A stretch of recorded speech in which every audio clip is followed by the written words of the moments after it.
उस रात देव देर तक सो नहीं पाया।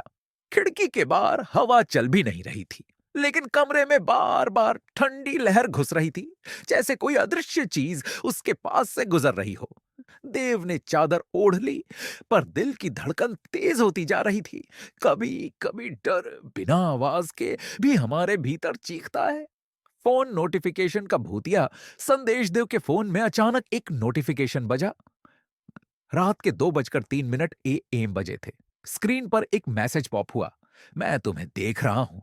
देव का शरीर सुन्न पड़ गया। Number unknown. उसने मैसेज खोला। मैसेज अपने आप मिट गया और स्क्रीन पर सिर्फ एक धुंधली फोटो बची। उसकी खुद की फोटो, वही फोटो जो उसने कभी ली ही नहीं थी। दरवाजे की चरमराहट और लंबी परछाई। अचानक कमरे का दरवाजा धीरे धीरे खुद ब खुद खुलने लगा। हवा बंद थी, फिर भी दरवाजे पर एक लंबी परछाई दिखाई दी। ऐसी परछाई जो किसी इंसान की हो ही नहीं सकती। बहुत बहुत लंबी।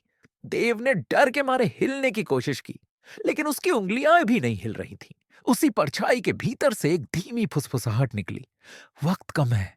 देव के माथे पर पसीना बहने लगा। वह चिल्लाना चाहता था, पर आवाज गले में ही अटक गई थी। देव का पीछा करने वाला जंगल का सपना। देव ने झटके से आंखें खोली, लेकिन वो अपने कमरे में नहीं, एक पुराने सूखे जंगल में खड़ा था। पेड़ टेढ़े मेढ़े, वो मानो किसी दर्द में कराह रहे हों। कानों में लगातार वही आवाज गूंज रही थी, भाग भाग भाग। और तभी देव ने दूर किसी को अपनी ओर भागते देखा। सफेद कपड़े, उलझे बाल, लेकिन चेहरा अंधेरे में गुम।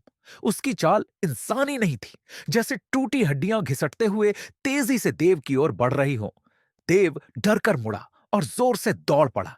पीछे से कदमों की आवाज गूंज रही थी, टिक टिक टिक, जैसे किसी पुरानी घड़ी का टाइम खत्म हो रहा हो। जागने पर भी बुरा संकेत। देव एक चीख के साथ उठा। नहीं, इस बार सच में अपने कमरे में। लेकिन उसकी हथेली पर कीचड़ लगा हुआ था, वही कीचड़ जो उस जंगल में था। देव की नजर हथेली पर टिकी रह गई।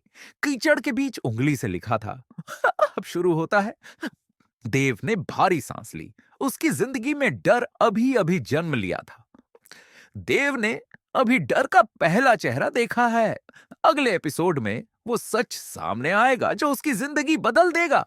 अभी तो राज का सिर्फ एक हिस्सा ही खुला है। आगे क्या होगा जानने के लिए सब्सक्राइब करके इस कहानी का हिस्सा बन जाओ।